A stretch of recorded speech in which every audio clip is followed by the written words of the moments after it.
It was just after midnight when the sky cracked open over Southside Neo-Atlanta. The deep thump of bass from a block party was swallowed by a deafening boom that echoed down every alley and across every rooftop. People ducked, lights flickered. Then came silence, unnatural, heavy. Malik stood outside his small mechanic shop, wings and wires, holding a wrench in one hand and a can of mango soda in the other. His heart kicked. That sound didn't come from no thunderstorm.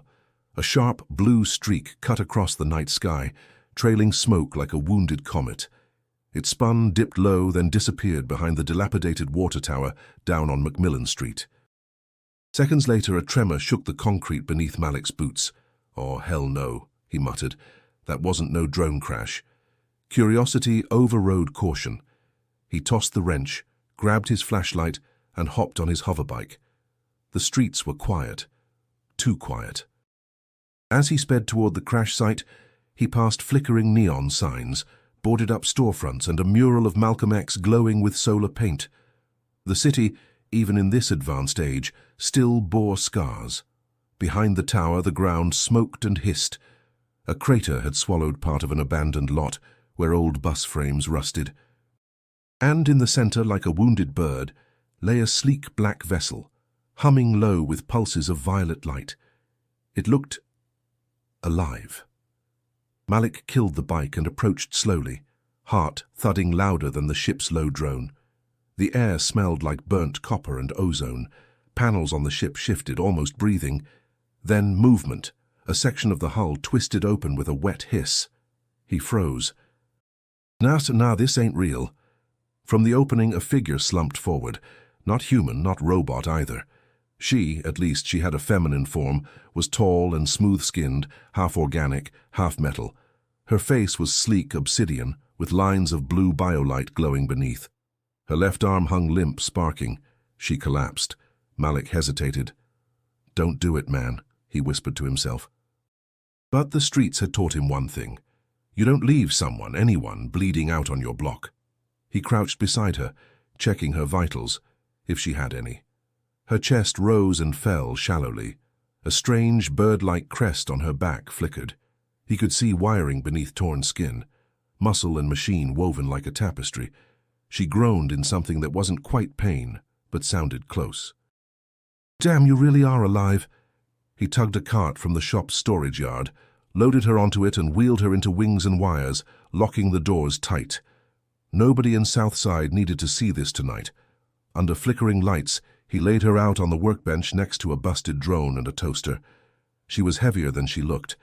Gently, he reached for a toolkit. "You land on my turf," he said, more to himself than to her. "Guess I'm the one gotta help you get back up." The shop's AI assistant, Trina, buzzed to life. "Warning, unknown biological entity detected." "Yeah, no kidding," Malik muttered. "Lock all external networks. This stays in-house." As he began inspecting the shattered limb, the alien stirred. Her eyes opened, two bright orbs of shifting color like galaxies in fast forward. She looked at him, not with fear, not even confusion, just recognition. "You are Malik," she said, the voice crackling like an old radio signal. He dropped his wrench. "The hell? How you know my name?" She tried to sit up but failed. "Repaired wing. Malik." He backed up, stunned. "This ain't happening." And right then something in the air shifted. A hum, a tremor, like the city had taken a breath. Somewhere far above, engines whispered. A storm was coming, but Malik didn't know that by helping her tonight, he'd invited the attention of an entire alien fleet. When you see something that wild, you just know a story's coming. And trust me, you'll want to stick around for it. Hit that subscribe. The hum of the alien's body filled the shop like ambient bass, soft and steady. Malik hadn't slept, couldn't. He sat at his workbench, hands greasy, eyes darting between the cracked wing he'd salvaged from her ship and the blinking readings from his diagnostic pad. His shop smelled of ozone, oil, and midnight decisions. Karina, that's what she called herself, lay silent again in a makeshift cradle of cables and blankets. Her chest still rose and fell with mechanical rhythm, the glow in her torso dimmed but present. The broken wing, folded in like a bird's, pulsed with intermittent light, each flicker slowing. He shook his head. I don't know what the hell I'm doing. But he moved with purpose. Malik had always been good with tech, especially broken things. Cars, drones, auto-farming rigs, hell, even a vintage record player once. He saw machines the way others saw music, flowing, alive, meaningful. This, though, this was different. Alien tech didn't just look foreign, it felt foreign, like it didn't want to be touched. Some panels stung when he got too close. Others only responded when he spoke to them, softly like coaxing a stubborn engine to purr. He turned to Corinna. Her wing joint sparked again. All right, he sighed. Let's try this. He pulled parts from 3 different shelves, a servo from a skylift arm, a pulse coil from an old hoverboard, and the flex membrane from a broken city drone. Using a torch, solder, and steady hands, he began fusing them together, whispering to himself as he worked. Ain't nobody in this whole damn city gonna believe this. The lights above flickered. A low click echoed from the wing. Then, movement. The once broken segment rotated slightly, slow and shaky, but definite. Malik grinned. Okay. That's what I'm talking about. Suddenly, Corinna stirred. Her hand twitched. Eyes flared open again, burning with swirling light. She sat up faster this time, less clumsy. He stepped back, hands up. Easy now. She looked down at her wing, flexing it gently. Her voice came smoother this time, still electronic but warmer. You repaired it. He gave a lopsided smile. Yeah, with a little help from your alien toolkit and some old junk. She stood unstable at first. Her crest fluttered as she turned, surveying the room, walls covered in mechanical limbs, graffiti tags, and old family photos. One showed Malik as a boy, sitting on his dad's lap, both covered in grease, laughing. This is your nest, she said. My shop, Malik corrected. But yeah, kinda the same. Corinna's gaze lingered on the picture. Your progenitor, he was your guide. Malik nodded, eyes darkening. Yeah. He taught me how to fix everything. Said the world breaks black men in pieces, so we gotta learn to put things back together. With our hands, with our minds. She studied him, her posture softening. You are more than you appear. Story of my life. The silence between them felt thick but not uncomfortable. Malik leaned on the bench, watching her move, each step more stable. The biolight in her chest glowed brighter now, like a candle rekindled. Why'd you crash here, he asked. This neighborhood's got potholes in the sky. Corinna hesitated. Her eyes dimmed slightly. I was fleeing. From my own. He blinked. Your people were chasing you. She nodded, and the wing behind her clicked again, folding into place with elegance. I chose to fall, rather than let them use me. He exhaled slow. Well, you picked the right street for broken things. Their eyes met, something unspoken passed between them, recognition maybe. Or the shared understanding of those who'd been hunted by the very systems meant to protect them. Outside, the first hints of dawn touched the horizon, painting the skyline in muted gold. Inside Wings and Wires, 2 strangers, one human, one something else, stood surrounded by pieces of 1,000 stories. One of them slowly was being written. The afternoon light spilled through the wide front windows of Wings and Wires, filtered orange and gold through the grime and years of soot. Malik sat cross-legged on the floor, surrounded by parts, wires, and the hushed stillness that came after something impossible became normal. Corinna moved differently now, fluid, graceful, less mechanical.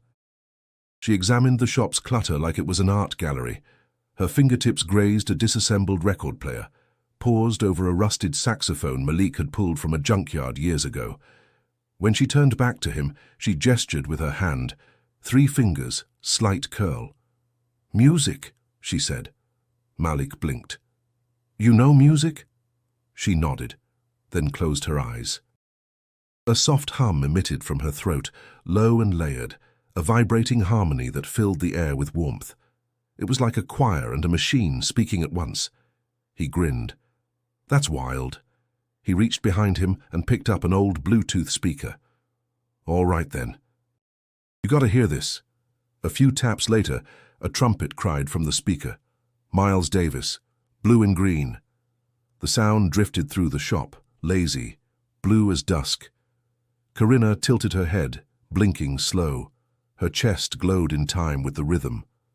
Malik leaned back. "This is what my pops called soul healing. Said sometimes words ain't enough."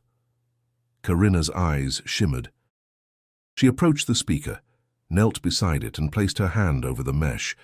"The vibrations speak." "That's exactly the point," he said. "Sometimes pain don't speak English. It speaks bass lines and brass." They sat like that a while, Miles playing, the shop humming with layered frequencies. Malik caught himself watching her, not just her body or tech, but the way she responded to beauty. Alien or not, she felt things. Corinna's voice came soft.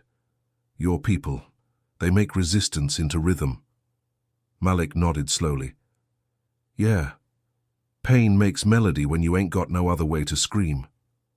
She paused, then walked over to the mural painted on the shop's back wall. Bold strokes of color formed a tapestry of faces: leaders, fighters, visionaries.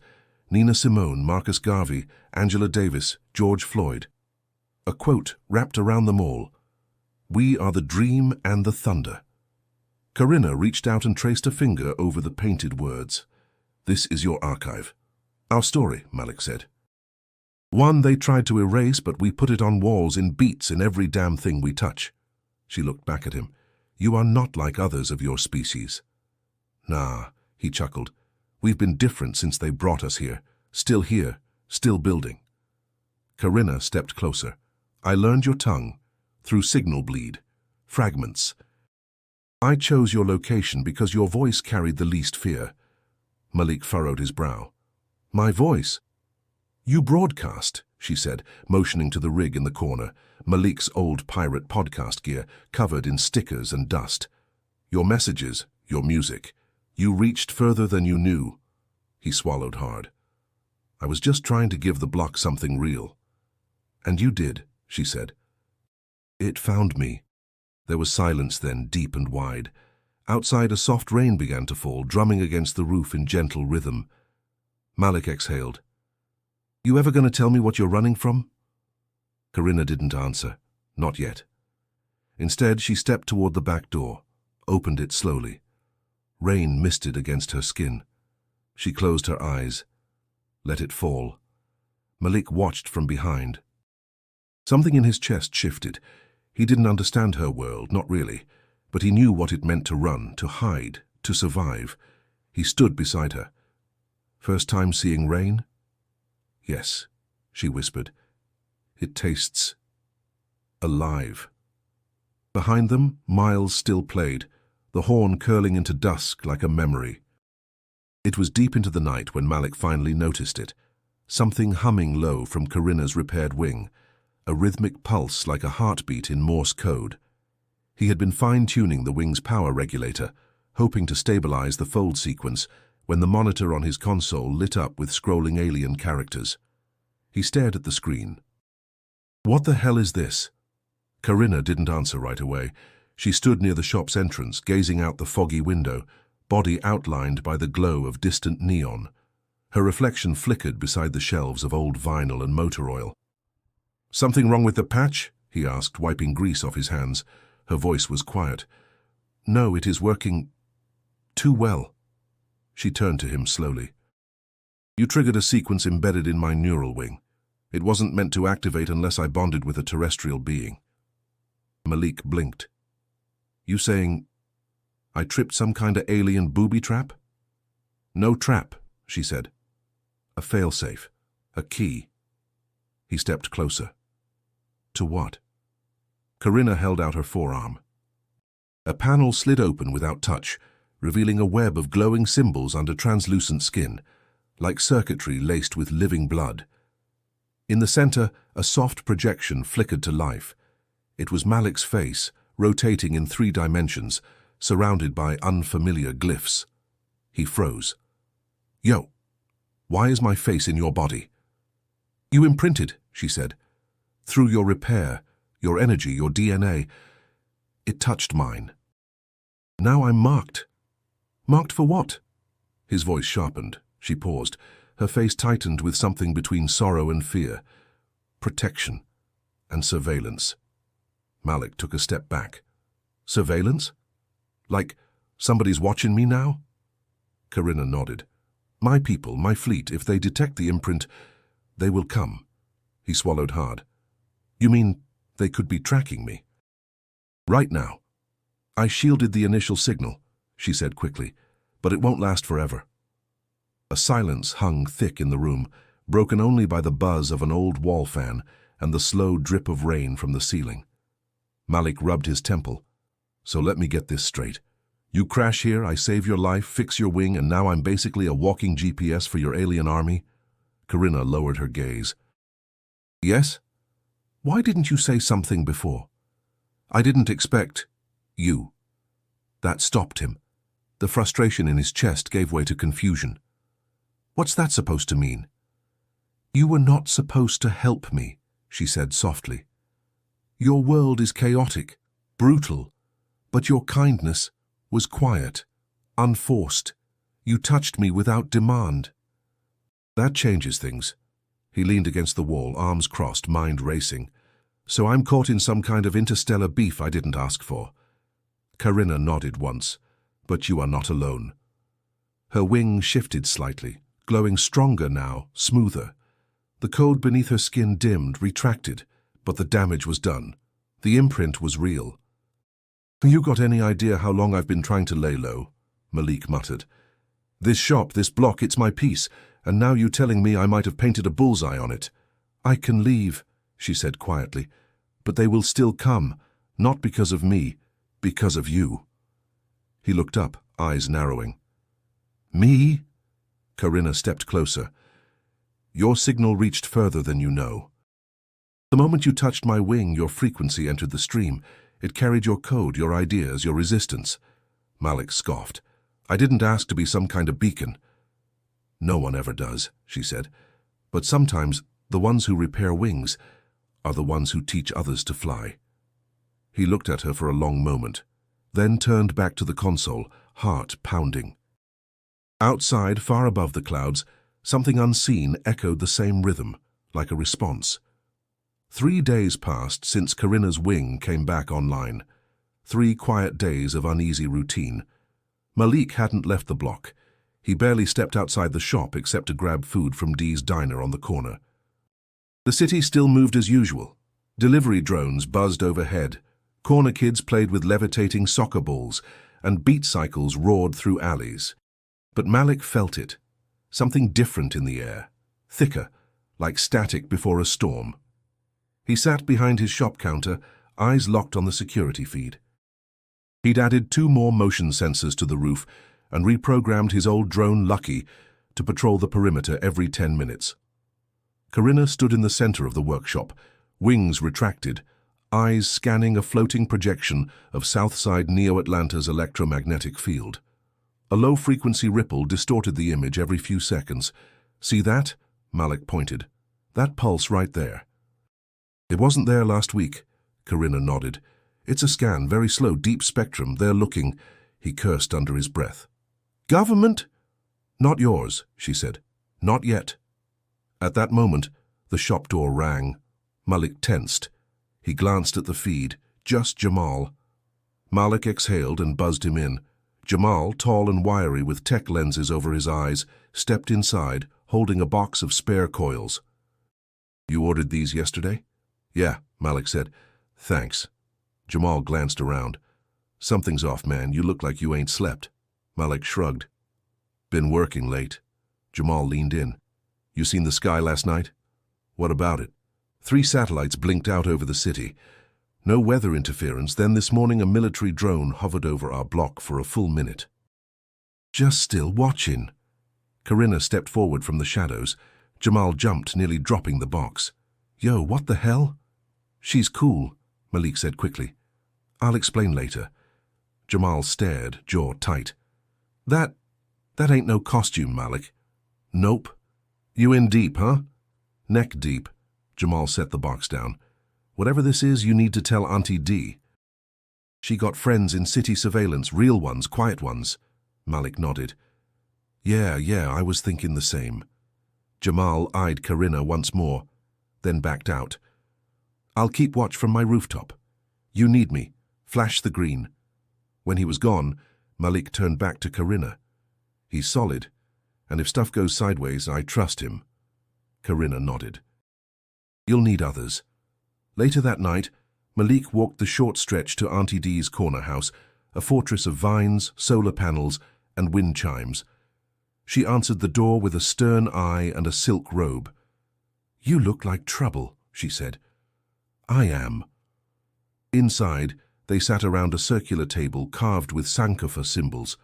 Malik explained everything. Well, most of it. Dee didn't flinch once. So they might come, she said finally. They're already sniffing around, Malik replied. Dee sipped her tea, then stood. Let me show you something. She led him to her garden shed, unlocked the heavy latch, and swung open the door. Inside, covered in tarps and dust, sat a rusted engine-like core pulsing faintly blue. What is that?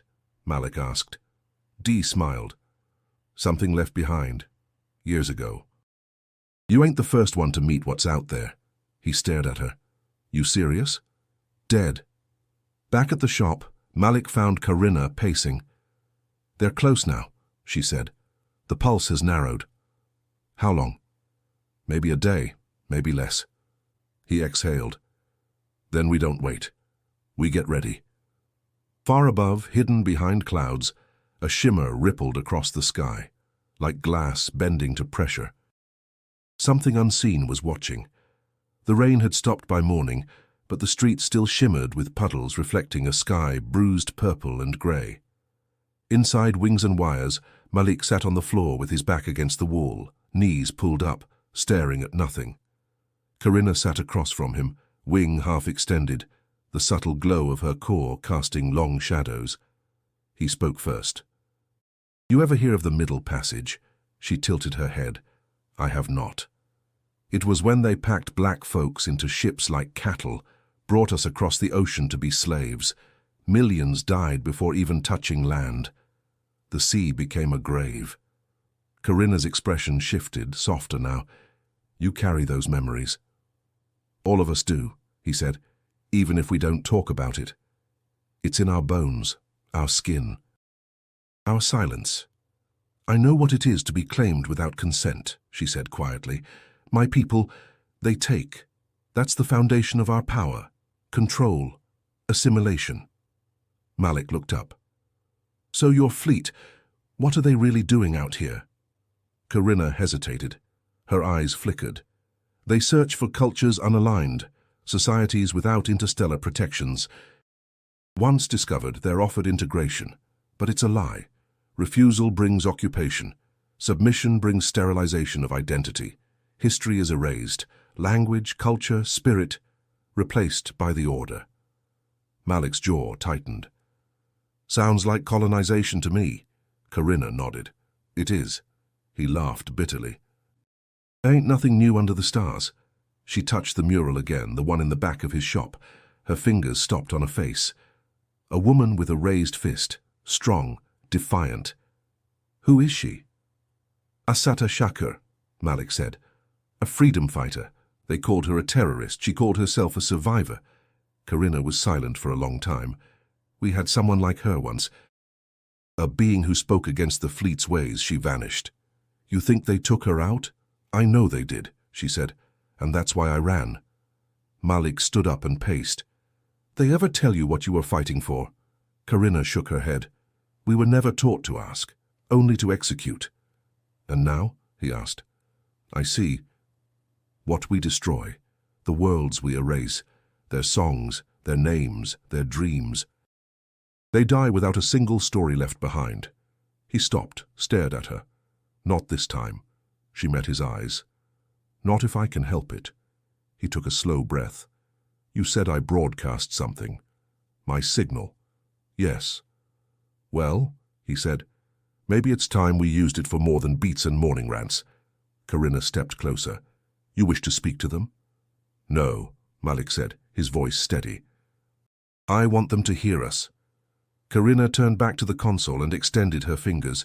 Small tendrils emerged, fusing with the ports. We can embed the truth into the code. Show them what they fear the most. What's that? Memory. Malik nodded. Then let's remind them who we are. They worked in silence. Malik uploaded audio clips, old street interviews, spoken word poetry, and gospel fragments passed down through generations. Corinna wove them into a signal, a pulse that carried culture, rhythm, resistance. As it compiled, Corinna looked over. Your people have endured much. Too much. And still you sing.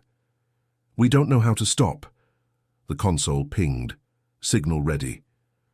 Corinna hesitated. Once I send this, they will know where I am. Malik looked at her. You sure? She stared at the projection, an image of the shop, Malik, the mural, all layered in sound. I was born in silence, she said. Let me die in truth if I must. She pressed her hand against the interface. The signal launched. Somewhere far beyond the sky, a ripple moved, and the ghosts stirred. The hum came first. Loquacio, almost beneath hearing, like the vibration of a mountain thinking. It crept into the bones, rattled the glass on the windows, and made Malik sit upright at 3:17 a.m. sharp. Corinna was already awake, standing by the rooftop hatch, staring out into the ink-black sky. You feel that too? He asked, rubbing his eyes. She nodded without turning. They've heard the signal. A soft pulse rolled through the air again, more felt than heard. Malik stepped beside her and looked up. There was nothing to see, no ships, no lights, just a quiet sky that now seemed to hum with intent. Corinna whispered, They're coming. He swallowed. How long you think we got? Hours. A day if we're lucky. He let the silence settle, heavy as concrete. You sure you want to be here when they land? Corinna turned to him. I won't run again. Downstairs, Malik paced the shop. He opened a cabinet behind the counter and pulled out a dusty metal case. Inside, old jammers, a Faraday coil, and a signal scrambler rigged from parts of a stolen city drone. Corinna joined him. You prepared for this? Not exactly, he said. But back in the day I used to hijack public feeds. Learned how to make things disappear. He got to work, laying cables and tweaking frequencies, while Corinna calibrated the residual signal from her wing. As the two of them worked, her voice broke the quiet. They won't just come for me, Malik. They'll scan everything, everyone. I figured, he muttered, tightening a bolt. And when they see what lives here, what grows here, they'll mark it. Malik stopped. You mean this neighborhood? They will erase it. He stood up, chest tight. Nah, we're not letting that happen. A static buzz lit up his wristband, an old-school communicator rigged into the neighborhood mesh. A single alert blinked. Skyglitch detected, Jamal feed. He tapped in. Yo, Jamal's voice crackled. I'm on the roof. Something's off, bro. Clouds ain't moving. They're stuck, like painted on. Malik glanced at Corinna. It's a cloak, ain't it? She nodded. Standard approach pattern. They hide until final descent. More alerts followed.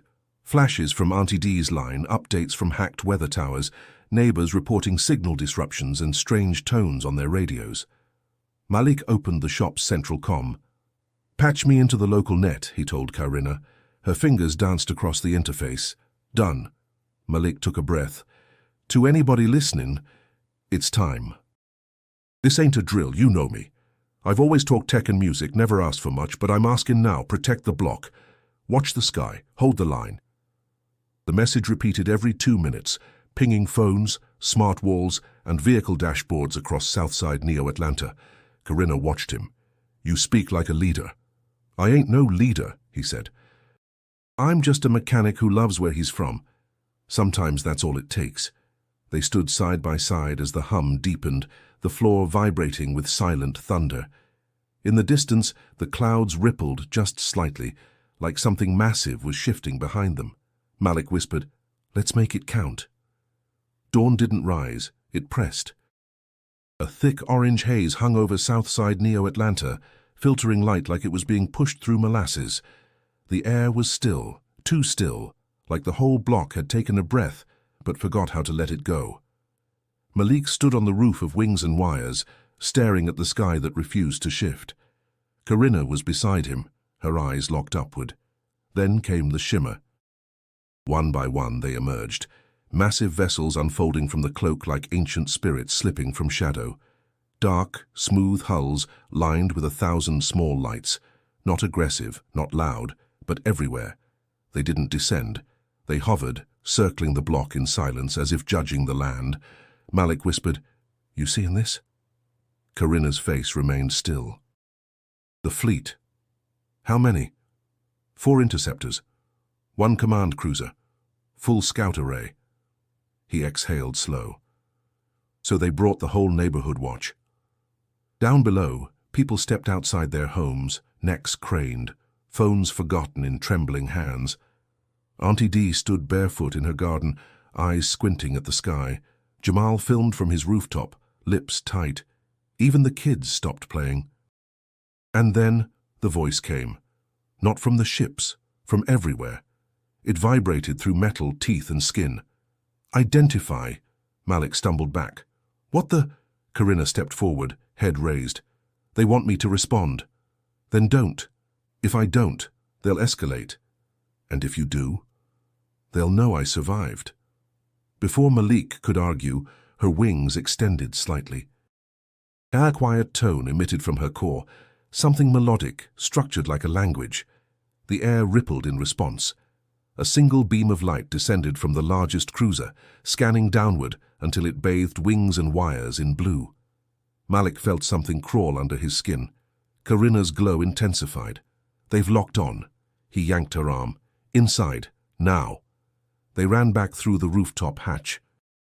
Downstairs the shop shook gently, tools vibrating on their racks.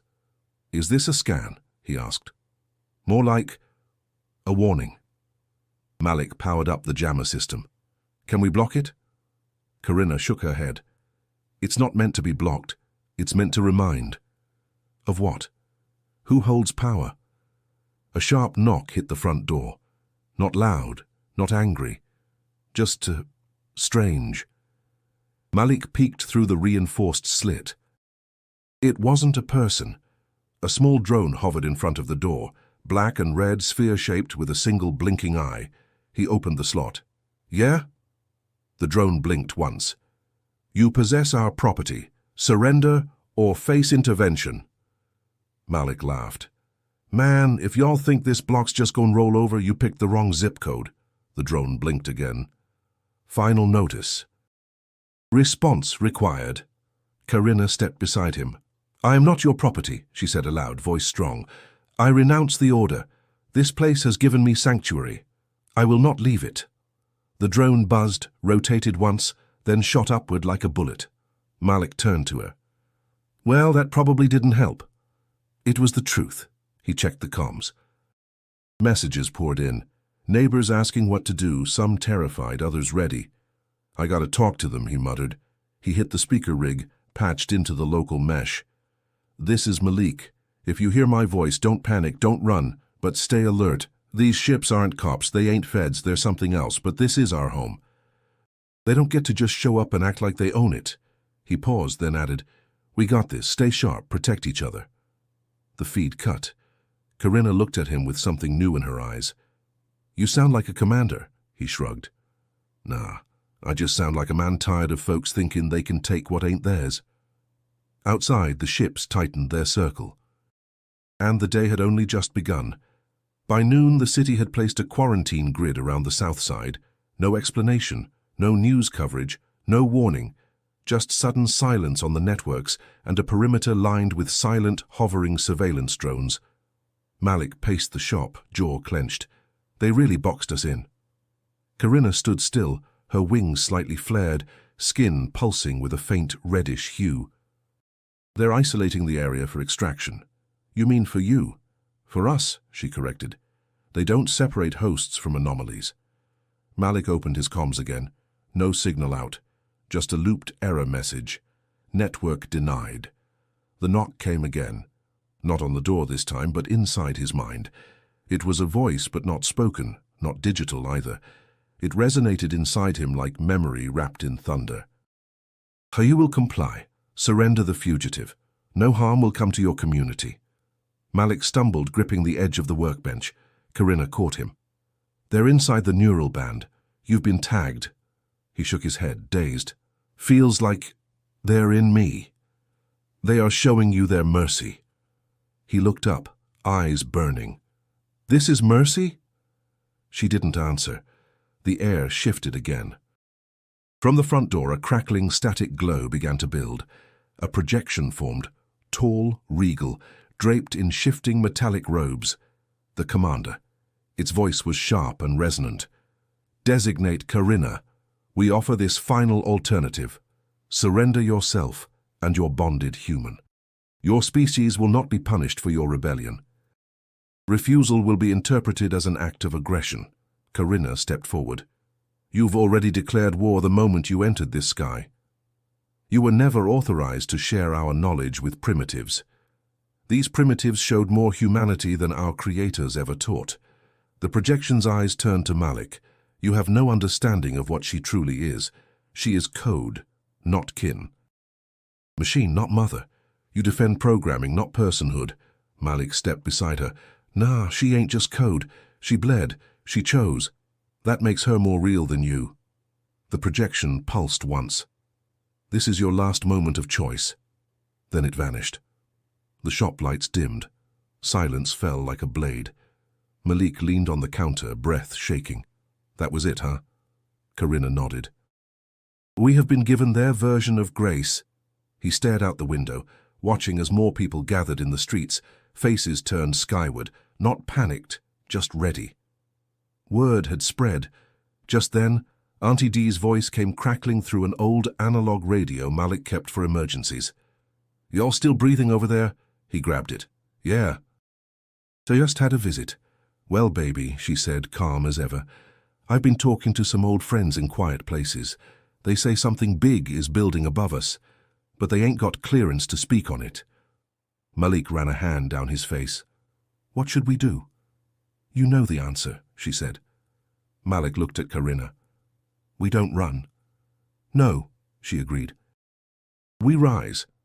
As night approached, Malik made one last check around the shop. Jamal arrived with 2 modified drone jammers and set them on the roof. Other neighbors passed by, dropping off water, batteries, even old riot gear from protests gone by. Before he went back inside, Auntie Dee appeared at the edge of the lot. She handed him a small box. This was from the last time they came. Back in '87. Malik opened it. Inside, a smooth black stone pulsed faintly blue. What is it? A memory shard, she said. You might need it. He nodded slowly. You really saw them before? She looked him dead in the eye. More than once. Then she turned and walked away. Malik stood at the edge of his shop holding the shard, feeling the weight of everything rising. The fleet, the choice, the cost. Above, the first lights of night began to blink through the haze. By nightfall, Malik's shop glowed like a beacon. Not from lights, power grids were unreliable now, but from purpose. A quiet urgency had spread through the neighborhood, the kind that came before the storm. No one shouted, no one panicked, they gathered. Inside Wings and Wires, the air was thick with sweat, ozone, and determination. The council had formed, not official by any law, but bound by memory, trust, and the kind of street wisdom that could smell danger before it had a name. Malik stood at the center, shoulders tight, voice low. We don't got much time, so I'm going to keep it real. They want Corinna. But if we give her up, they'll come back for more. Maybe not tomorrow, but someday. Auntie Dee sat with her arms folded, eyes sharp beneath her head wrap. That's how it always starts. One life, then a few, then a culture, then silence. Jamal, leaning on the far wall, nodded. We ain't got weapons that can touch a starship, but we got knowledge, infrastructure. We know our streets better than any scanner ever could. Across from him, old Mr. Banks, who used to run a bootleg radio station during the blackouts, cleared his throat. Y'all remember the Pulse March? When the city tried to silence us, We jammed the towers with gospel and funk. You know what shook 'em? Culture, not guns. Corinna listened closely, standing near the mural. Her presence didn't feel alien anymore. She was part of the circle. "So what are we saying?" Malik asked. "What's our play?" Dee leaned forward. "We give them a show they won't forget. Not war. Witness." "Witness? We show them who we are," she said. "Loud, beautiful, untouched." Jamal grinned. "Turn the neighborhood into a signal flare." Corinna spoke then. "Their scans seek disruption. Any anomaly triggers suppression protocols. If we flood the zone with synchronized culture, rhythm, chant, frequency, they will hesitate." Mr. Banks snapped his fingers. "We hijack the net, broadcast block-wide, sound, visuals, memory, overload them with blackness." Malik smiled, a fire catching behind his eyes. "A resistance of rhythm." The council got to work. Jamal rewired the drone scramblers to emit randomized waveforms matching old-school trap beats. Mr. Banks climbed the old tower behind the barber shop to hook into the city's legacy broadcast node. Auntie Dee organized the elders, poets, dancers, griots to record stories and movement. Kids spray-painted fresh murals, each wall a living declaration. From the corners of MLK Boulevard to the alley behind Moe's Chicken, art erupted. Corinna walked among them, absorbing it all. "You create resistance with color," she said. Malik watched her, heart full. "We don't just survive. We create. That's the difference." As midnight neared, a soft glow rose from the rooftops. Lights flickered to life. Not power grid lights, but the glow of intention. Projectors activated. Speakers rang out with drum patterns. Walls pulsed with digital visuals synced to movement. The council reconvened briefly. Malik looked around. "You sure about this?" Dee answered for them all. "Baby, we've been sure since they first told us to be quiet." Corinna stepped into the center. "Then let them see." Above, the ships moved subtly, reacting to the bloom of noise, light, and meaning. Malik took one last look at the council. "This is what home looks like," he said, and the block came alive. It began with a hum, not from the ships above, but from the soles of people's feet, a vibration spreading through the pavement like a heartbeat buried in the bones of the block. Then came the rhythm. The first beat dropped from Jamal's rooftop speaker system, low, ancestral, something between a drum circle and a trap set. That beat caught the wind and multiplied. From porches and balconies, old boomboxes and hacked smart speakers joined the pulse. Boom, boom, boom, boom. Corinna stood on the center line of the street, wings flared halfway, absorbing every vibration. Her skin shimmered with the frequency, glowing in sync. "They are listening." Malik stood beside her, fists clenched. "Then let's give them something they can't unhear." Around them, people poured into the street, elders chanting in Yoruba, teens stomping synchronized steps in neon. Auntie Dee waved a cloth above her head, not in surrender but as if commanding the very air. Each movement was intentional, every sound memory. Mr. Banks's voice came in through the shop speakers, laced with static but powerful. "To whoever's watching, this is the sound of resistance. These drums were born on stolen soil and still beat. This language, it survived whips, walls, wars. You don't scare us." The fleet reacted.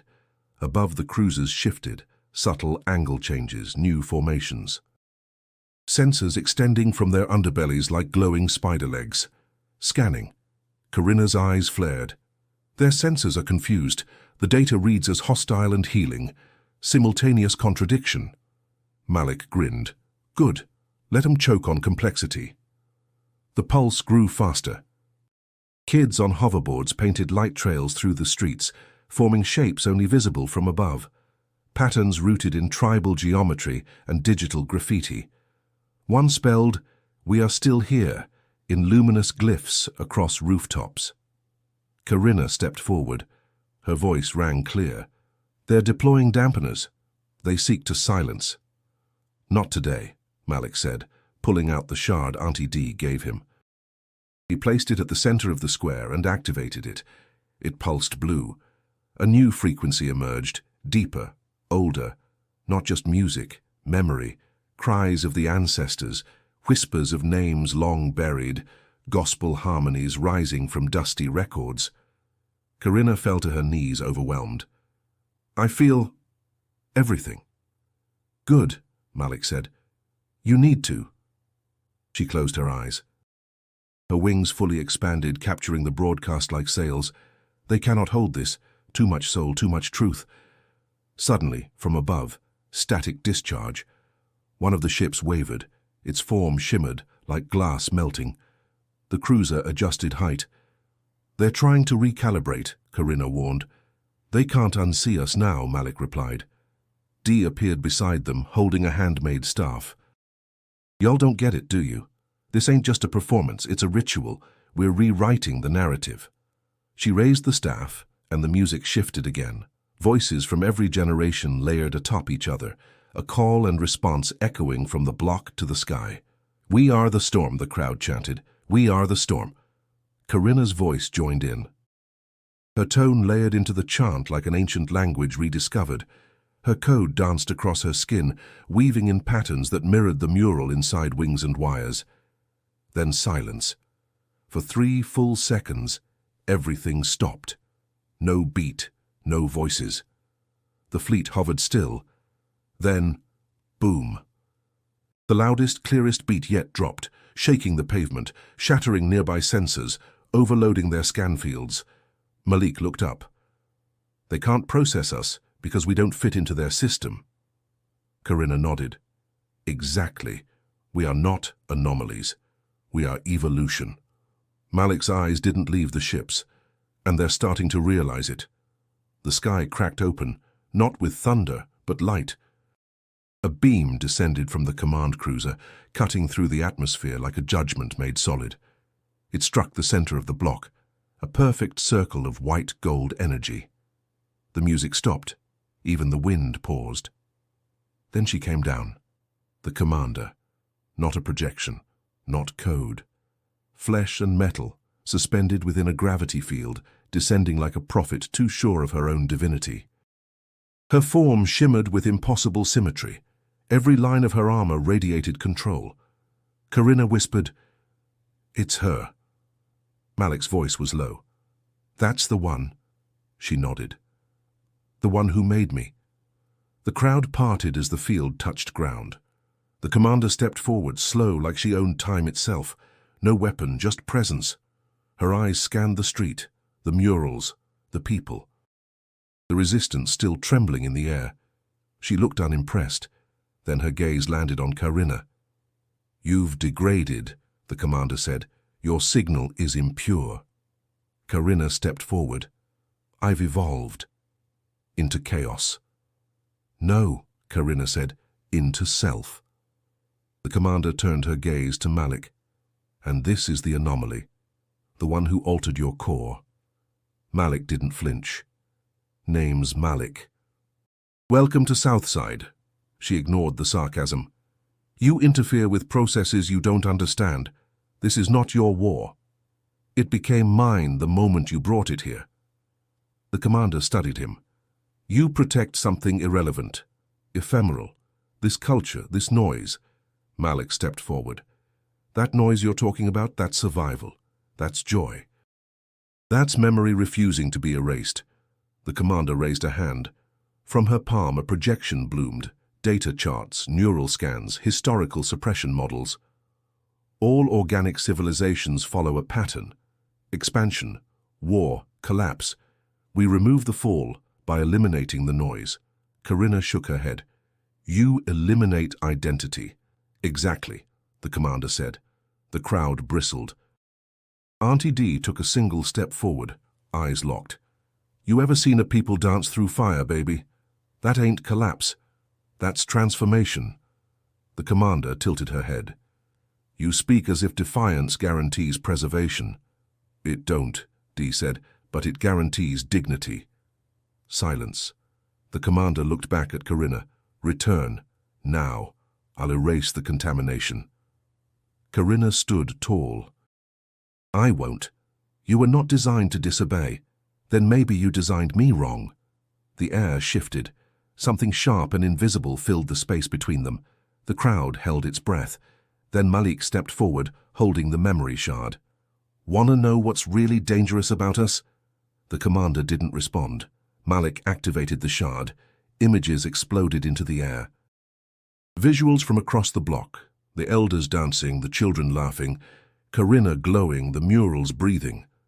A loop of culture in defiance of oblivion. Not perfect, but real. "This is what you can't compute," Malik said. "We're not static. We adapt. We remix. We remember." The commander's eyes flickered.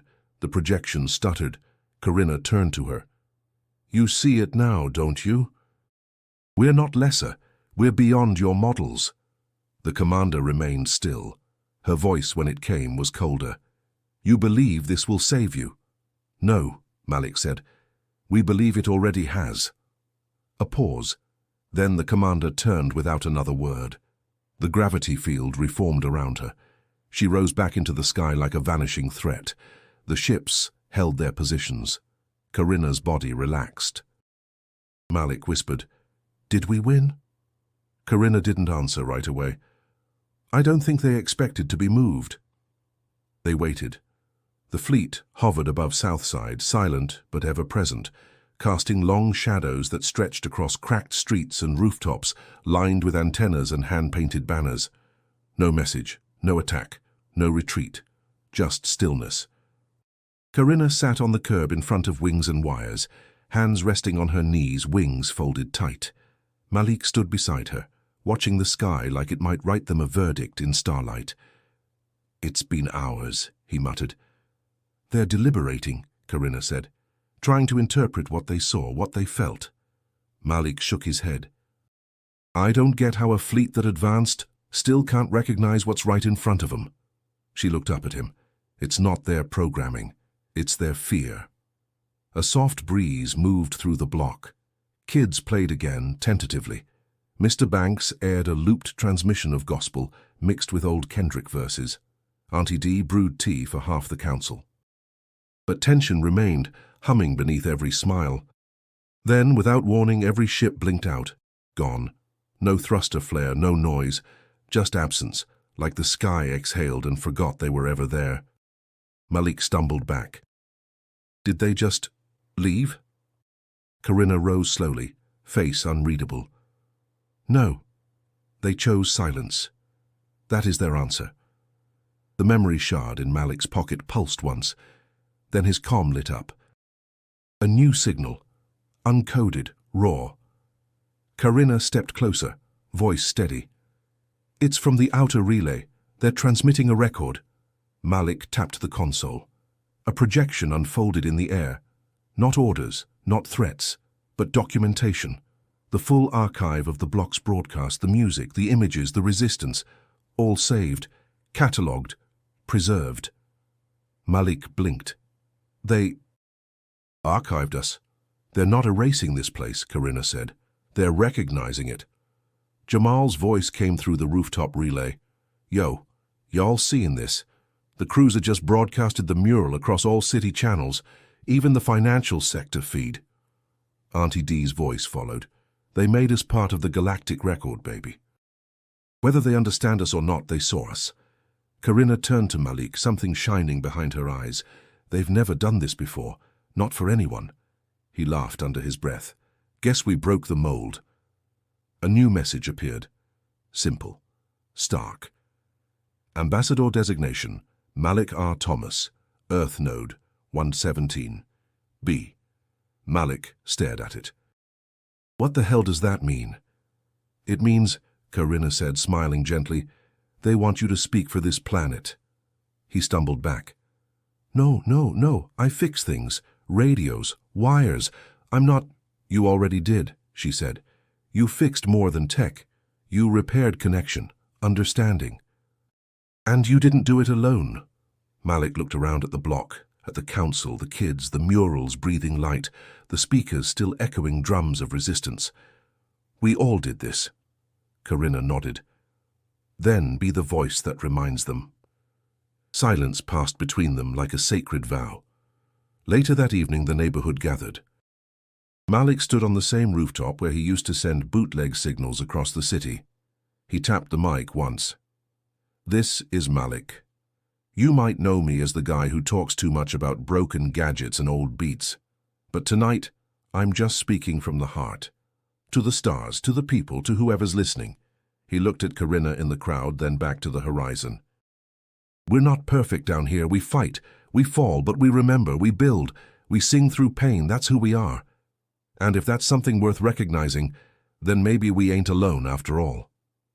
A soft cheer rose from below, a harmony of voices, of hope. The sky remained open.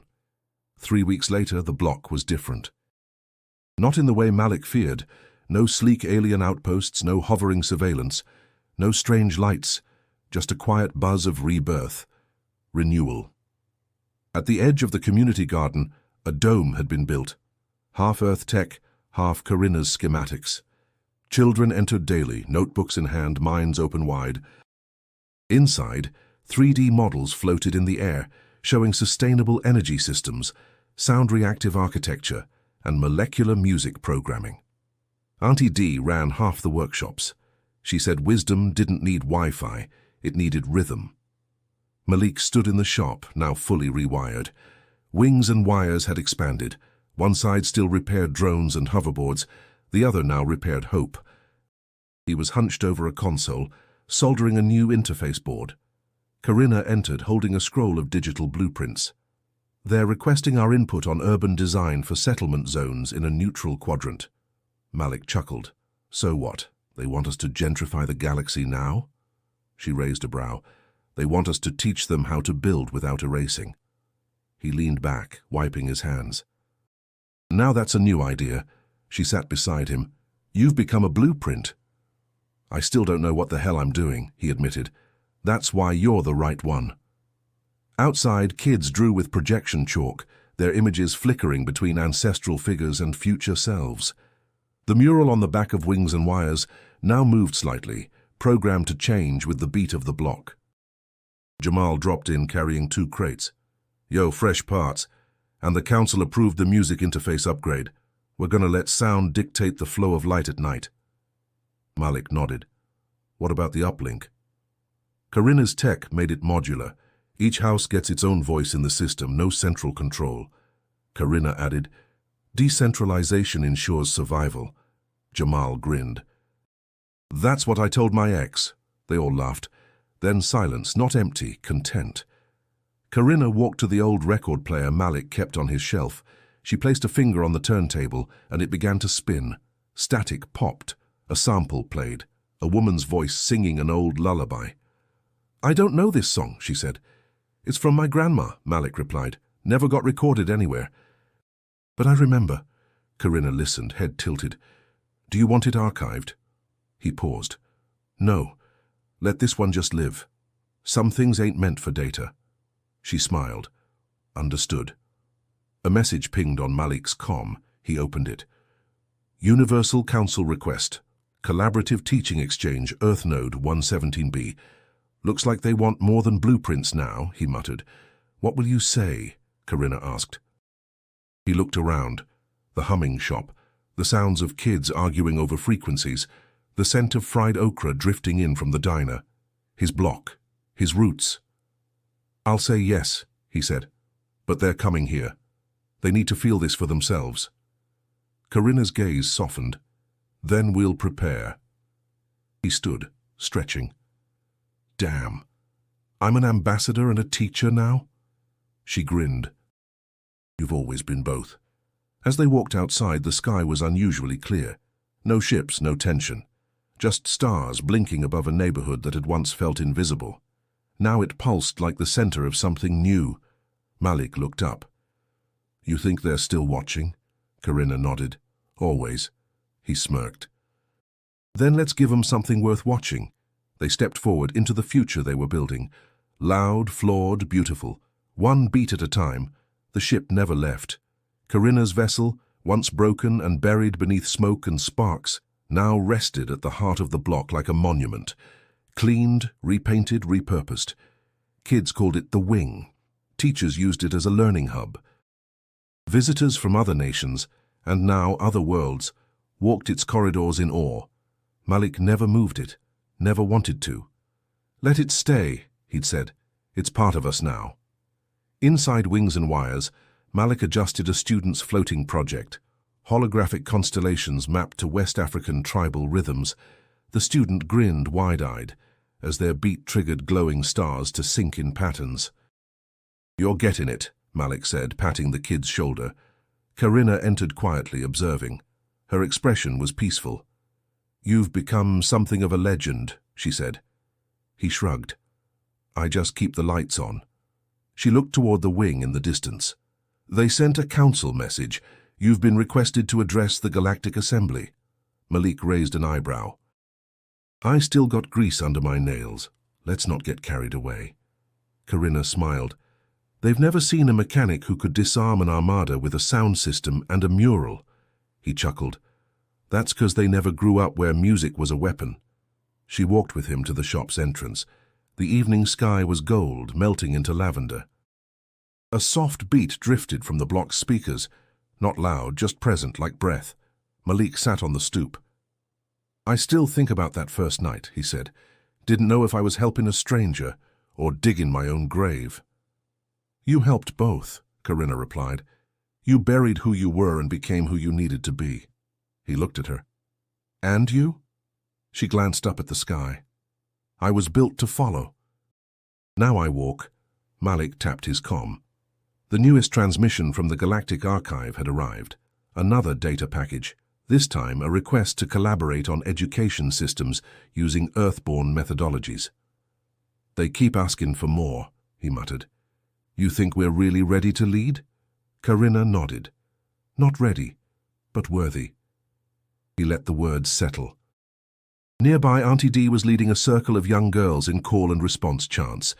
Their voices lifted into the air like smoke. Jamal fiddled with a new sound modulator. Mr. Banks danced slow with his wife under flickering rooftop lights.